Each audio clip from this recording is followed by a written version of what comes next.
guys, welcome back to my channel. Welcome to this week's Wicked Wednesday, where we put on makeup together and talk about a ghostly tale every week on a Wednesday. If you are new here, please hit the subscribe button so you don't miss any of my uploads. I'm here for you every single Wednesday and also throughout the week with other beauty videos. Definitely check them out. With that said, let's get right into today's video. Girl, it's a spooky one. Here's a real ghost story. Who the f is calling my house? We have a landline and nobody has this number.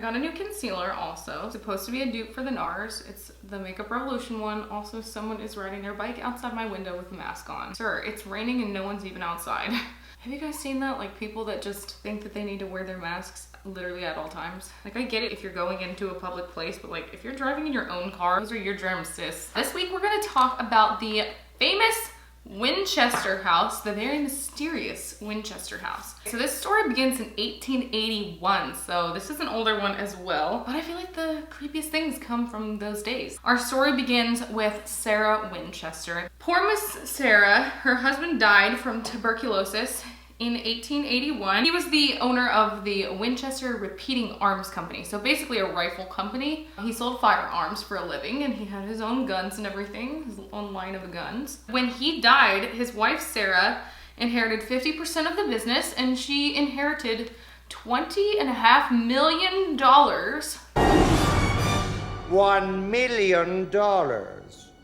Which nowadays is like $500–600 million. And her income was roughly $1,000 a day. Now it would be like $26,000 a day. She was super, super rich after her husband died. Not long after, her infant daughter actually died as well. So she lived in New Haven and she decided that after her infant daughter died that she was gonna go to a psychic medium. So she went to a psychic medium in Boston. The medium told her that she supposedly channeled her late husband during their session. Creepy. And she also told her that her husband said that she should leave her current house in New Haven and she should travel west. And supposedly when she got out west, she was supposed to continuously build a home for herself and for all the spirits who were killed by the Winchester rifles, which was their brand of rifles. So that's what she did. She decided to head to California.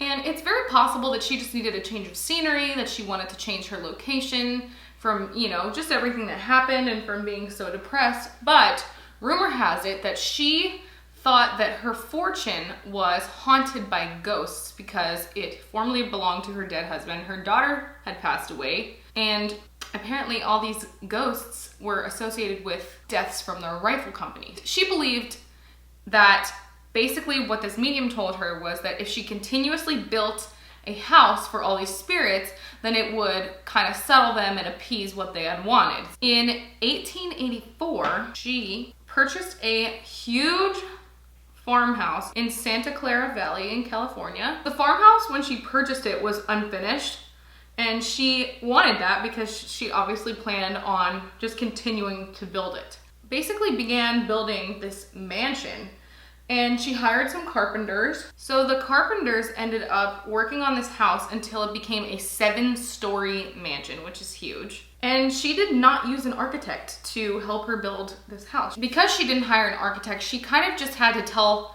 these carpenters what to do. So she was doing it in a very haphazard fashion. For instance, she would just tell them to add things on that didn't make sense. So the home has a lot of really strange things in it, like staircases that lead to nowhere, that just leads to a door with nothing on the other side. There are weird windows that lead to other rooms for no reason. Many people believe that she did this because she was just afraid that if she stopped building, the ghosts were gonna be upset. So she just kept adding on weird things to her house. So many people have studied her and this house, and they believe that the house is in fact haunted.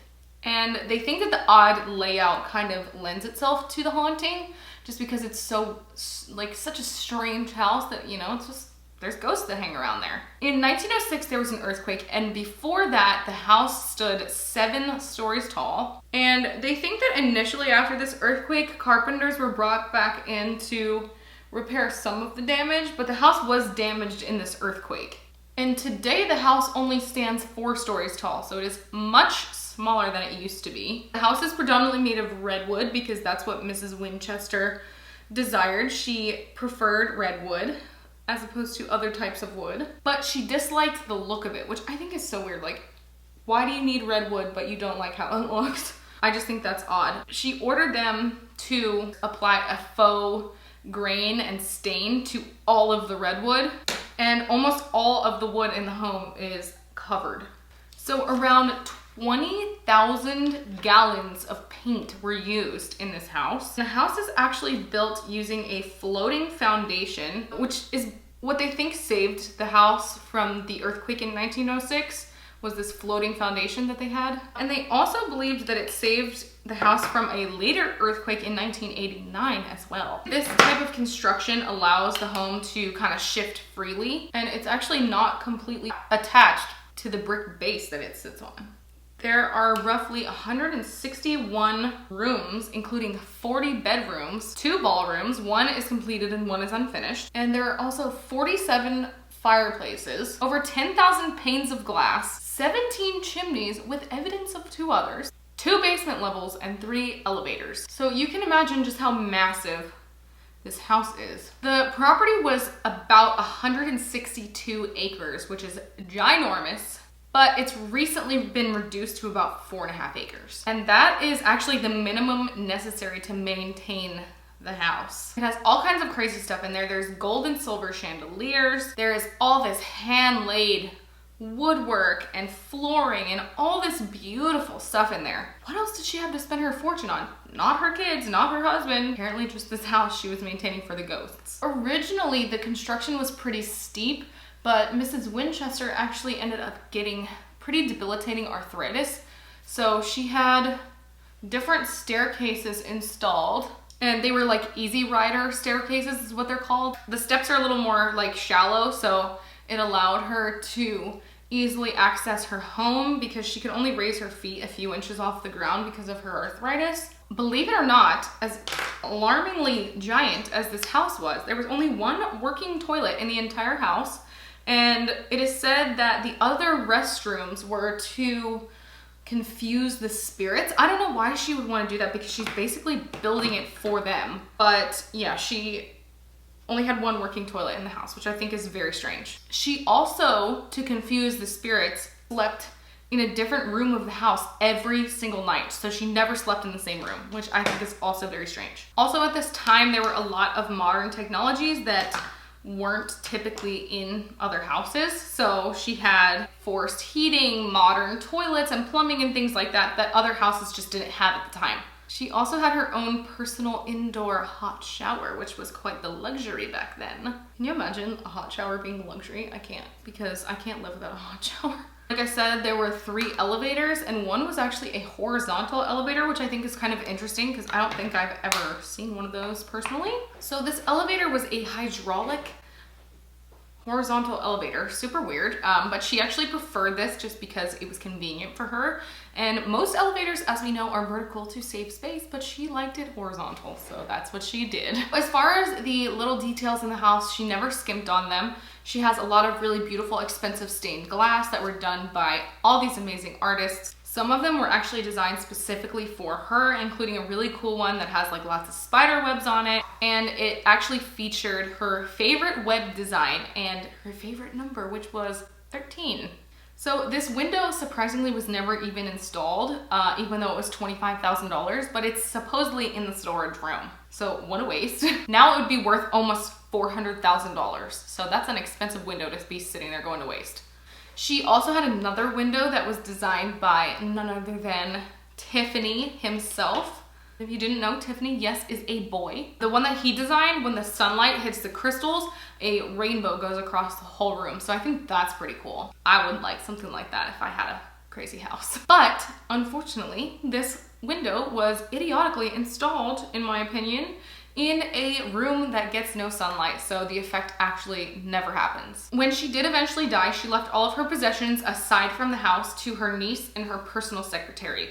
And the house was actually never even mentioned in her will. Her niece took everything she wanted out of the house and she auctioned everything else off in a private auction, which is kind of sad to me. Like, if you have such a cool house, why wouldn't you just leave some of the stuff there just to, you know, keep it up? It took Wait for it. It took 8 hours a day for 6 weeks to get all the stuff out of this house. And that's just the furniture. So unfortunately, due to the fact that she didn't mention this house in her will whatsoever, and it did have some damage from the earthquake, the house was actually deemed worthless by an appraiser, and it was sold for $135,000. And then it was subsequently leased for 10 years. It was leased to a couple named John and Mame Brown, and they eventually did purchase the house after leasing for 10 years.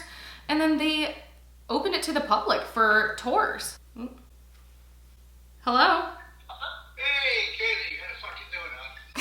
Good, how are you? Had to pause my little story, and I also did my brows while I was doing that because you don't want to see that anyway because that's super boring. Yeah, my family called, and I don't know when the next time I'll see them again is because of this damn virus, and they live far away. So that's the real horror story in today's episode. Mame Brown, who is one of the owners, was actually the first tour guide when they opened it to the public. Today, the Winchester home is owned by Winchester Investments, LLC, and it's a privately held company that represents the descendants of John and Mame Brown. So today the home still remains. It still has all its unique touches, and it still reflects Mrs. Winchester's beliefs of warding off malevolent spirits. The number 13 and the spider web still occur all throughout the house, which is really cool too. In 2016, it was announced that another room was actually built with period furniture, which is pretty cool to represent the time when the house was actually built. This room that they built was made available, obviously, for the public to see. It supposedly contains a shooting range game, which I think is kind of weird. In 2017, the Winchester home actually debuted its first tour in 20 years, its first new daytime tour, and it's called the Explore More Tour, and it takes guests all through the house into rooms that were never explored before by the public, and it explores all the rooms that were left unfinished at the time of Sarah Winchester's death. There have been a lot of mentions and uses of this house in pop culture. The house was, of course, featured on Ghost Adventures, Ghost Brothers, things like that for people hunting for ghosts. It also was featured in a lot of different movies. It was on an episode of Mythbusters, which is kind of cool. It was actually even featured on the 100th episode of American Horror Story, which is kind of cool too. So back in the day, Houdini actually dubbed this house the Winchester Mystery House, so that is what it's known as. Since Sarah Winchester died in 1922, there have been over 12 million people who have visited the house. It also inspired a movie called Winchester, which was in fact a horror movie, so you can watch that. It's starring Helen Mirren. Sarah Winchester is said to have understood how her architecture, her building plans would look to outsiders. She understands that it looks like a crazy person built her house, and she basically just wanted people to understand that she was taking directions from the spirits, and she was building this for them. While it may seem crazy to others, to her, it made total sense. Another fun fact about Sarah is that the people who worked on her house, she made sure to take really good care of, and so much so that they agreed to never speak to reporters about what they were working on in the house. She did treat them like family, and they always had a comfortable place to live, and they never spoke ill about her to the media. And oddly enough, on the day she died, everyone that worked there walked away from the house, and they never spoke about what went on there. You know, this house was very much their house as well as her house. So they all had a huge part in it, and she really did take care of the people who worked for her. Most people believe that the house is haunted, but not in a bad way, which is kind of different from a lot of our other stories that we've talked about. A lot of the hauntings are scary and malicious, and this one is not. People say that there is some kind of sweetness to the presence that's felt in the house. Think what you want, but I like to believe personally that it's because Sarah listened and she took care of them. You know, she built them this beautiful house that they had asked for, supposedly. I think that's kind of cool that there's like a good feeling in the house as opposed to like a bad haunting and a bad sense of spirit. Okay, yes, hi, hello, I am back. I finished my makeup, and as usual, when I finish my makeup and come back on screen, I look like a clown. You know what? We're just rolling with it at this point. Every week I just go super out of the box, so whatever. So anywho, this is the finished look. You can still go and visit the Winchester house and take a little tour of it if you want to. It is in San Jose, California. If you're in the San Jose area, definitely go check it out. It must be really cool to see in person. I would love to go see it myself one day. If you are not subscribed yet, please click that subscribe button down below, and I will hopefully see you on next week's video. Don't miss an upload. Like this video if you enjoyed it. This one wasn't super like ghostly, but I thought it was a fun, kind of scary-ish tale. So it was a cool one to just throw in there. This was a suggestion by my husband. He was really interested in this story, so I decided I would do this one this week. But if you have any suggestions, as always, leave them in the comments down below. I'm always happy to explore your stories and share them here on my channel. I will see you guys on the next one. Thank you so much for watching. Bye!